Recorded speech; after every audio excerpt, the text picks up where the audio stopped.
درماندہ عشق، عشق درماندہ، قسط نمبر 7۔ حمدو اب بھی گلنار کی قید میں تھا۔ اس رات اس نے جو کچھ کیا وہ ایسا نہیں تھا جسے گلنار بآسانی بھلا دیتی۔ حمدو دوبارہ اس کمرے میں اس لیے واپس چلا گیا تھا کہ اسے اب بھی یقین ہو گیا تھا کہ گلنار اس کے قابو میں آ چکی ہے اور وہ اسے بآسانی اپنی خواہش کے مطابق کام میں لایا کرے گا۔ لیکن گلنار نے اسے کمرے میں بند کرتے ہی واضح کر دیا، تو نے جو کچھ کیا اچھا نہیں کیا، تجھے اس کی سزا ضرور ملے گی۔ حمدو کے پسینے چھوٹ کے بولا، گلنار اگر تو نے کچھ کہا سنا ہے تو اس کا انجام بھی پہلے سوچ لینا۔ گلنار نے جواب دیا، میں انجام کو اچھی طرح سوچ چکی ہوں، اس لیے میں کسی سے بھی نہیں ڈرتی۔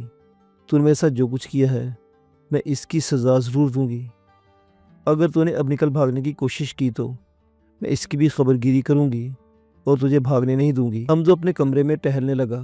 رات کے پچھلے پہر حمدو نے پھر دستک دی اور رو رو کر یقین دلانے کی کوشش کی کہ اس کا دل بیٹھا جا رہا ہے، دروازہ کھول دے، لیکن گلنار اس کے فریب میں نہیں آئی۔ حمدو نے اسے ایک بار پھر دھمکی دی کہ اب میں چیخ کر رونا شروع کر دوں گا، جس سے دوسرے خدمت گاروں کو بھی میری موجودگی کی خبر ہو جائے گی۔ اس دھمکی کا گلنار پر واقعی اثر ہوا، لیکن پھر جلد ہی اپنی حالت پر قابو پا لیا۔ بولی، حمدو میں نے یہ فیصلہ کر لیا کہ اب میں ہر ذلت برداشت کر لوں گی، لیکن دوبارہ کار مذلت میں نہیں گروں گی۔ تو جتنا بھی شور کرنا چاہے کر، میں دروازہ نہیں کھولوں گی، اور جب تیرا شور سن کر خدمت گار مجھ سے کچھ پوچھیں گے تو میں ان سے کہہ دوں گی تو حویلی والوں کی نظروں سے بچتا بچاتا اندر آ گیا تھا، اور میں نے اس کمرے میں تجھے اس لیے بند کر دیا ہے جب تک بھائی داؤد واپس نہیں آتے، وہی تیرا فیصلہ کریں گے۔ حمدو نے معاملے کی سنگینی کا اندازہ تو لگایا اور لرز گیا۔ اس نے ایک بار پھر خوشامد کی، گلنار مجھے معاف کر دو، تم مجھ سے دن کے اجالے میں نکال دو، میں خاموشی سے کہیں چلا جاؤں گا اور آئندہ تجھے پریشان نہیں کروں گا۔ گلنار نے جواب دیا، حمدو تیرا اعتبار اٹھ گیا ہے میرے دل سے، اب تو میں تیری کسی بات کا اعتبار نہیں کروں گی۔ حمدو سیسکیاں لے لے کر رونے لگا، گلنار مجھ پر رحم کر۔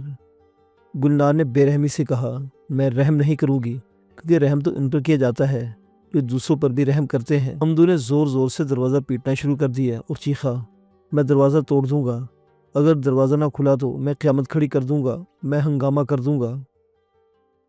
رات کے سناٹے میں حمدو کا شور و غل پوری حویلی میں گونج گیا۔ ستار اور دوسرے خدمت گار بیدار ہو گئے۔ گلنار نے بوکھلائے ہوئے انداز میں دروازہ کھول دیا اور تاکید کی، خبردار جو تو نے مزید شور و غل کیا میں بھی تجھ سے بات کرتی ہوں۔ میرا خیال ہے حویلی کے سبھی لوگ بیدار ہو چکے ہیں۔ حمدو نے گلنار کو پکڑ لیا، اس وقت وہ پاگل ہو رہا تھا۔ گلنار کو گدو سے پکڑ کر اپنی طرف کھینچ اور کہا، چالاک عورت، کیا تو اب بھی دھوکہ دے سکتی ہے؟ اب میں تیرے داؤ میں نہیں آؤں گا۔ گلنار نے چھڑانے کی کوشش کی، بولی، حمدو مجھے چھوڑ دے، دیکھ مجھے باہر آہٹیں محسوس ہو رہی ہیں، ستار اور دوسرے خدمتگار بیدار ہو چکے ہیں اور شاید وہ پرسش احوال کے لیے ادھر آنے کی کوشش کریں۔ حمدو نے فاتحانہ شان سے کہا، تو نے میرے ساتھ جو زیادتی کی ہے اس کا جواب تو یہ کہ ان معاملات سے سبھی کو مطلع کر دیا جائے۔ گلنار نے گدی چھڑانے کی کوشش کی اور دونوں ہاتھوں کی انگلیاں حمدو کے ہاتھوں میں پیوست کرنا چاہی۔ دوسری طرف ستار اور دوسرے خدمتگار حد فاصل پکار کر پوچھ رہے تھے، گلنار بی بی کیا بات ہے؟ یہ شور و غل کیسا تھا؟ یہ کون چیخ رہا تھا؟ کیا یہ آپ کی طرف سے شور ہو رہا تھا؟ گلنار نے سرگوشی میں کہا، حمدو خدا کے لیے چھوڑ دے، ورنہ یہ سب یہاں آ جائیں گے اور ہم دونوں رسوا ہو جائیں گے۔ حمدو نے حقارت آمیز لہجے میں کہا کہ میں نے پہلے تجھے اس خطرے سے آگاہ نہیں کر دیا تھا۔ گلنار نے کہا، اس وقت تو چھوڑ دے، باقی باتیں بعد میں ہوتی رہیں گی، پہلے میں ان لوگوں کو تو واپس کراؤں۔ حمدو نے کچھ سوچ کر گلنار کو چھوڑ دے دھمکی دی، میں تجھے چھوڑے دے رہا ہوں، لیکن زیادہ چالاکی سے کام نہ لینا، ورنہ اس سے زیادہ برا انجام ہوگا۔ گلنار نے بڑی بے بسی سے کہا، اچھا اب تو خاموشی سے بیٹھ جا، میں لوگوں سے باتیں کر کے واپس آتی ہوں، خدا کے لیے اب چپ ہی رہنا ورنہ بڑی رسوائی ہوگی۔ گلنار حمدو کو اپنے کمرے میں چھوڑ کر حویلی کی درمیانی دیوار کے پاس چلی گئی۔ وہاں ستار اور دوسرے خدمتگار اس کا انتظار کر رہے تھے۔ گلنار نے جمائی لے کر یہ جتانے کی کوشش کی گویا وہ نیند سے اٹھ کر آئی ہے۔ جاتے سوال کی کیا بات ہے؟ تم لوگوں نے کیسا شور و غل مچا رکھا ہے؟ میری تو نیند حرام ہو گئی۔ خدمتگاروں نے ایک دوسرے کا منہ دیکھا۔ ستار نے عرض کیا، گلنار بھی شور و غل کی آواز تو آپ کی طرف سے آئی تھی۔ گلنار نے ستار کا جواب ہنسی میں اڑا دیا، بولی، شور و غل میری طرف سے کیوں ہونے لگا؟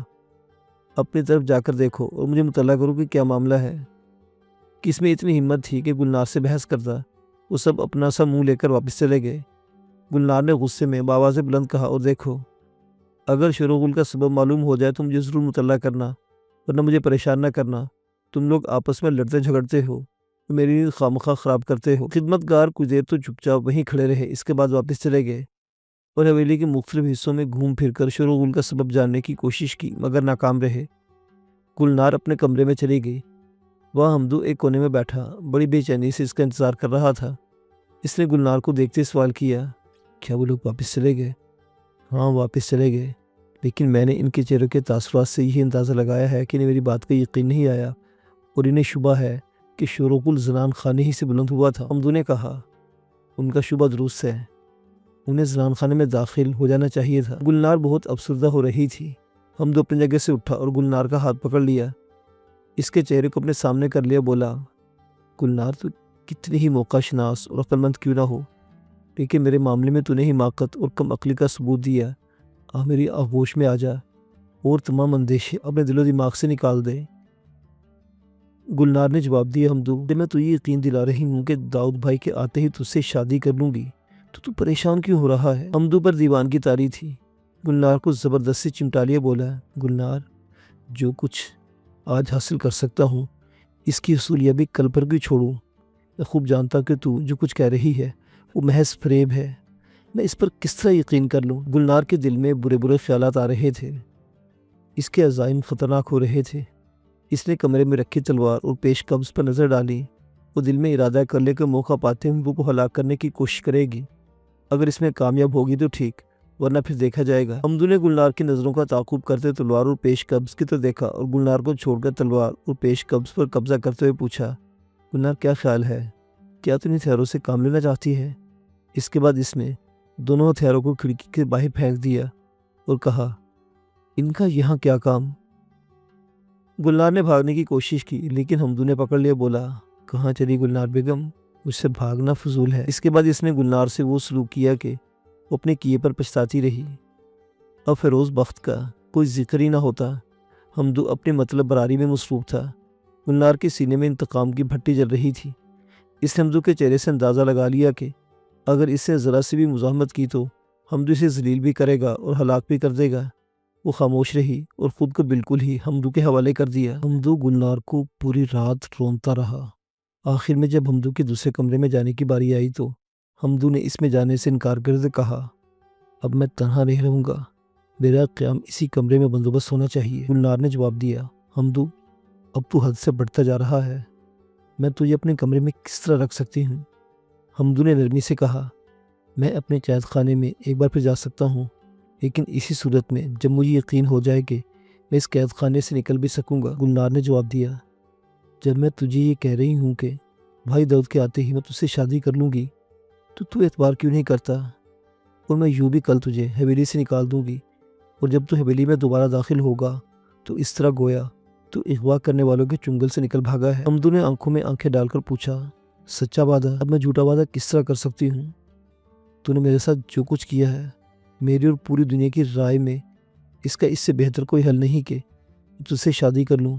اگر ایسا نہ ہوا تو میں اپنے ضمیر کے ہاتھوں ہمیشہ ہلکان رہوں گی۔ حمدو نے قید خانے میں جاتے ہوئے کہا، گلنار میں تجھ پر ایک بار پھر اعتبار کر رہا ہوں، اگر میرے ساتھ دھوکہ کیا گیا تو میں بھی ایک ایسا قدم اٹھاؤں گا کہ دنیا عبرت حاصل کرے گی۔ حمدو اپنے کمرے میں چلا گیا اور گلنار نے اسے اپنی طرف سے مکفل کر کے سکھ کی سانس لی۔ حمدو کی عدم موجودگی میں گلنار کا مارے غصے کے برا حال ہو گیا۔ حمدو اپنے قید خانے میں جاتے ہی سو گیا۔ اب اسے کوئی فکر نہ تھی، بس وہ گلنار کو اپنانے کی تدبیریں سوچ رہا تھا۔ حمدو کو بڑی خوبصورتی سے حویلی کے باہر نکال دیا گیا، حالانکہ وہ اس کے لیے تیار نہ تھا۔ وہ حویلی سے نکلتے شہر کی خاک چھاننے لگا۔ اس دن دوپہر کو ایک تاجر نے داؤد کے 2 خط گلنار کو دیے۔ ایک خط گلنار کے نام تھا اور دوسرا عطالیق کے نام۔ گلنار کے خط میں لکھا تھا، پیاری گلنار، میں چند ماہ میں واپس آ رہا ہوں۔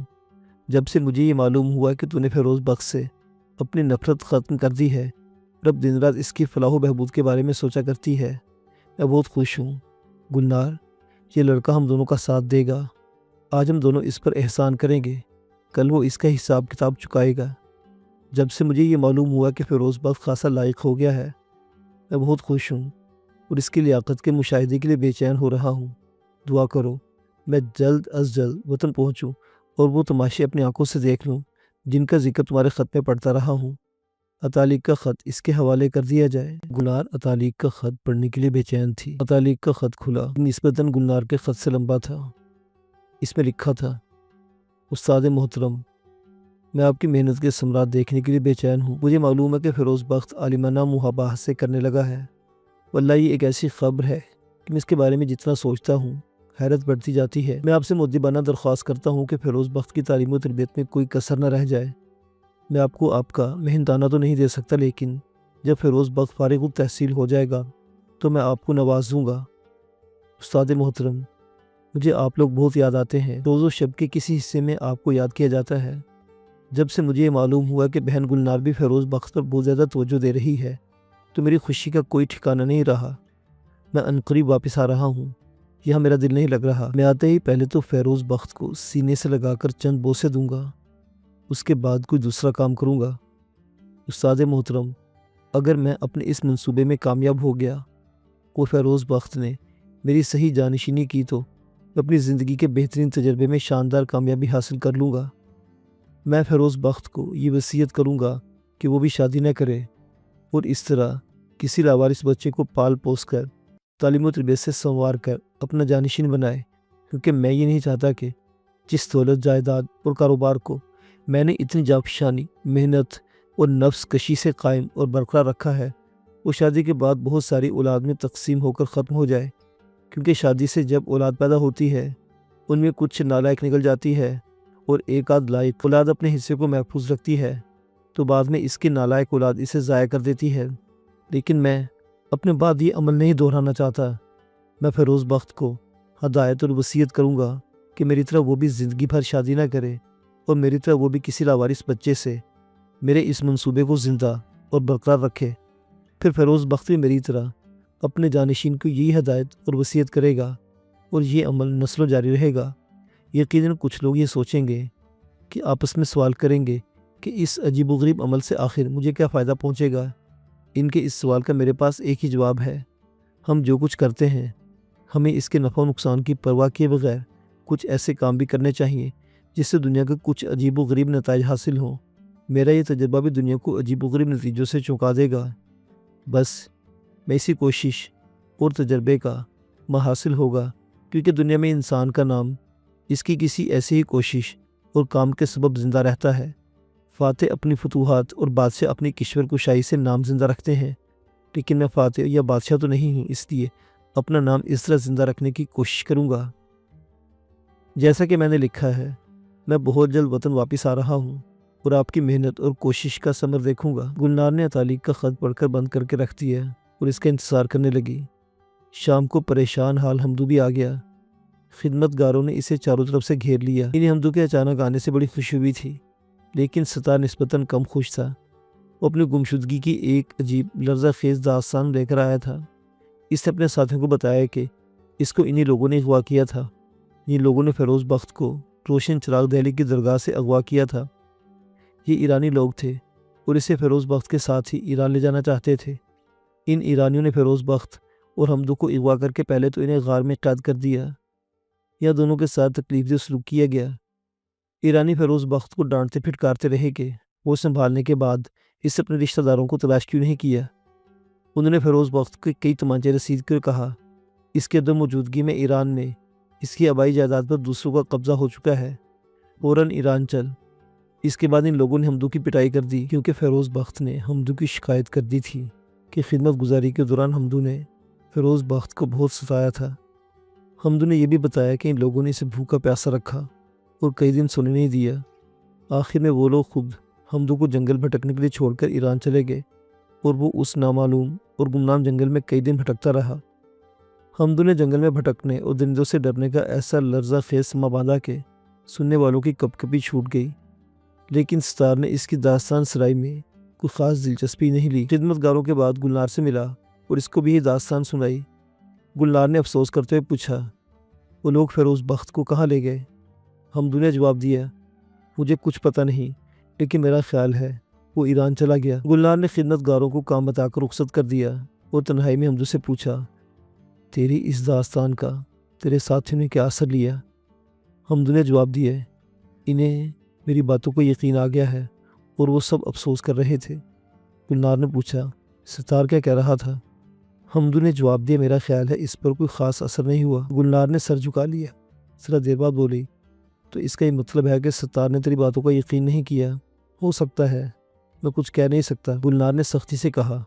تو اپنے اس پرسی داستان پر اڑا رہے گا اور اسے اپنے ذہن میں سختی سے بٹھائے رکھے گا تاکہ اگر 1000 بار بھی تجھ سے پوچھا جائے تو یہی سب کچھ دہراتا رہے۔ حمدو نے جواب دیا، میں نے اسے اچھی طرح ذہن میں بٹھا لیا ہے، اب اگر 10,000 بار بھی مجھ سے پوچھا جائے تو میں اسے اسی طرح دہراتا رہوں گا۔ گلنار نے افسردگی سے کہا، بھائی داؤد کا خط آیا ہے، وہ عنقریب آ جائیں گے، آپ کو اپنا وعدہ یاد ہے؟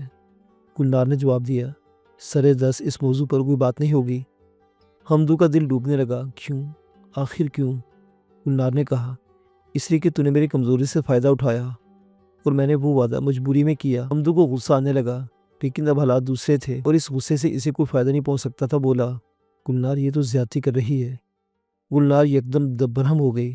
ادب سے بات کر، زبان سنبھال کر، میں بہت کچھ برداشت کر چکی ہوں۔ حمدو نے دھمکی دی، میں اپنی فرضی داستان سے مکر بھی سکتا ہوں اور تجھے بدنام بھی کر سکتا ہوں۔ گلنار نے حمدو کے رخسار پر بھرپور تمانچہ رسید کیا، اب میں تجھے قتل کرا دوں گی، تو زبان کھول کر دیکھ، حویلی کے دوسرے خدمتگار تیرا کچومر نکال دیں گے۔ حمدو گال سے ہلانے لگا، آنکھوں تلے اندھیرا چھا گیا اور وہ کچھ سنے بغیر باہر چلا گیا۔ بظاہر وہ بازی ہار چکا تھا اور اس کا کوئی امکان نظر نہیں آتا تھا کہ ہاری ہوئی بازی کو جیت میں بدل دے۔ گلنار نے اسی وقت ستار کو بلا کر ہدایت کر دی کہ حمدو پر خاص نظر رکھی جائے اور اس کو زنان خانے کی طرف نہ آنے دیا جائے۔ ساتھ ہی یہ بھی ہدایت کر دی کہ حمدو کو فرار نہ ہونے دیا جائے اور اگر ضرورت پڑے تو اس کو چند ماہ کے لیے قید کر دیا جائے۔ ستار گلنار کے احکام پر حیرت زدہ نہیں تھا، بڑی گرمجوشی سے عرض کیا، ہم خدمتگاروں میں سب سے زیادہ بددینت حمدو ہے، میں نے تو کبھی اس پر اعتبار نہیں کیا۔ کئی دن بعد عطالیق آیا تو اس کا خط اس کے حوالے کر دیا۔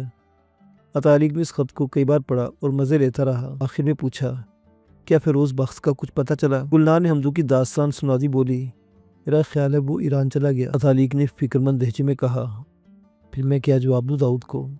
میں تو بہت پریشان ہو رہا ہوں۔ گلنار نے جواب دیا، اس ناگہانی افتاد کی ذمہ داری مجھ پر یا آپ پر تو عائد نہیں، بھائی داؤد کا اس کا کسی کو ذمہ دار قرار دینے سے رہے، میں انہیں سمجھا دوں گی۔ عطالیق نے کہا، محترم خاتون، داؤد آپ کا بھائی ہے، آپ انہیں مجھ سے بہتر جان سکتی ہیں، لیکن فیروز بخت کے معاملے میں داؤد کو آپ سے بہتر جانتا ہوں۔ فیروز بخت کی گمشدگی کا ان پر برا اثر پڑے گا۔ گلنار نے بے پرواہی سے کہا، ہو سکتا آپ کا خیال درست ہو، لیکن وہ یہ یقین ہے کہ میں بھائی داؤد کو سمجھا لوں گی اور انہیں شادی پر آمادہ کر لوں گی۔ عطالیق نے آہستہ سے کہا، ہو سکتا ہے، لیکن وہ یہ یقین نہیں آتا کہ آپ داؤد کو اپنا ہم خیال بنا سکیں۔ اگر ناگوار خاطر نہ ہو تو میں عرض کروں گا کہ آپ نے اس قسم کی باتیں کی تو داؤد کو آپ پر شک ہو سکتا ہے۔ کس قسم کا شک؟ یہ شک کہ فیروز بخت کو کہیں آپ نے تو غائب نہیں کروا دیا؟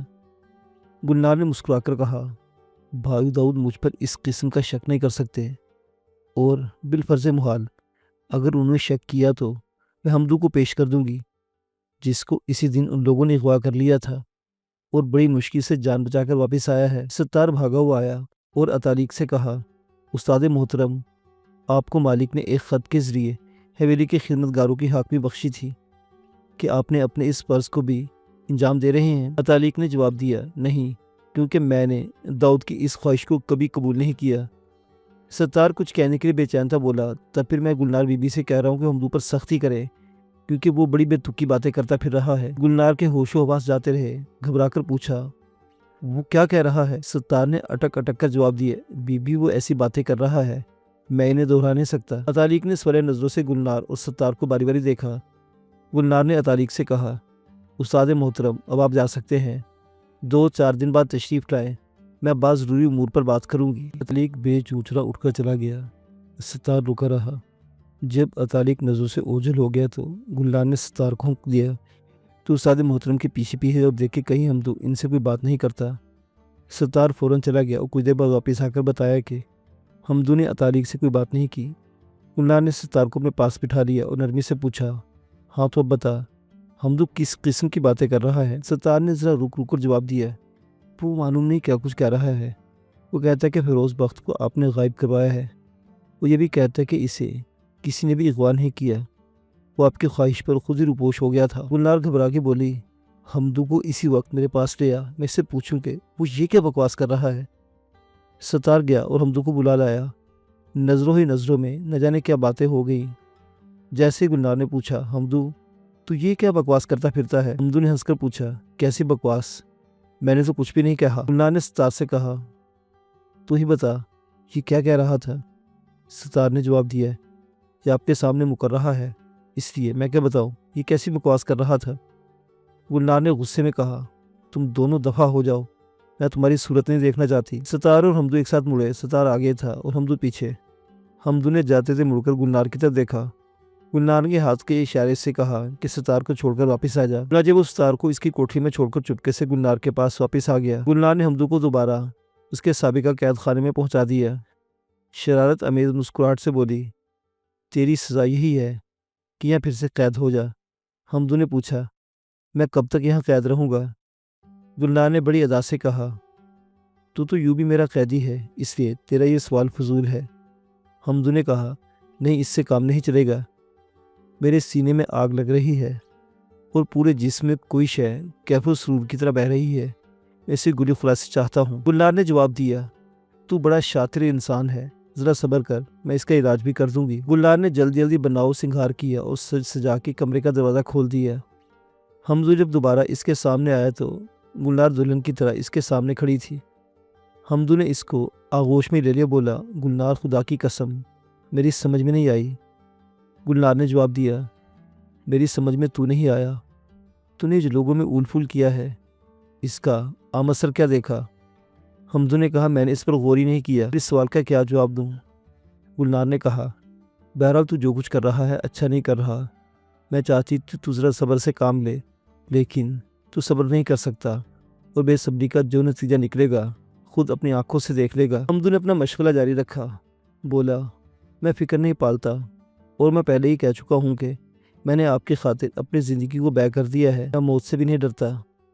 اگر آپ کے لیے میری زندگی بھی ختم ہو جائے تو میں اسے اپنی خوش قسمتی سمجھوں گا۔ گلنار نے اکتاہٹ سے کہا، میں تیری زندگی کا خاتمہ کیوں چاہنے لگی؟ حمدو نے جواب دیا، یہ بات تو میں خود بھی نہیں جانتا، لیکن تو نے میرے ساتھ اچھا سلوک نہیں کیا۔